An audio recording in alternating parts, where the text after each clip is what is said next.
Mga turista dagsa sa Kalye Crisologo sa Vigan City ngayong Kapaskuhan. Mga kutsero at ilang souvenir shop sa Vigan City, sumigla ang kita. May ulat si Ivy Hernando ng GMA Regional TV 1 North Central Luzon. Ilang araw bago ang Pasko, nagsimula ng sumigla ang kita ng mga kutsero at mga tiyangge na nagbebenta ng souvenir sa Kalye Crisologo sa Vigan City, Ilocos Sur. Dumami na rin kasi ang mga turista sa lungsod. Malaking bagay rin daw ang ginaganap na Batang Pinoy National Championships 2022 sa masiglang Kalakalan. So, nakikita po natin, parang kulang pa ang kalayasan natin sa dami po ng turista na pumunta po ngayon dito ngayon.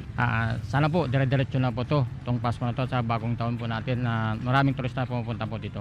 Ang magkakapatid na ito mula sa Baguio City, 4 na araw na umano silang namamasyal sa lugar. Bumili na sila ng regalo para sa kanilang pamilya para sa Pasko. Nakabili na kami ng souvenirs para for remembrance and gifting for friends since taga Baguio kami. And marami na rin ganito sa Baguio para maiba naman, dito naman kami sa Vigan bibili. Masaya, maski at the level na meron, hindi yung walang-wala compared na sa pandemic, wala tayo, unti-unti tayong babangon. Hindi naman kailangan lahat aasa tayo na pera na, di ba? Benta na malaki. No.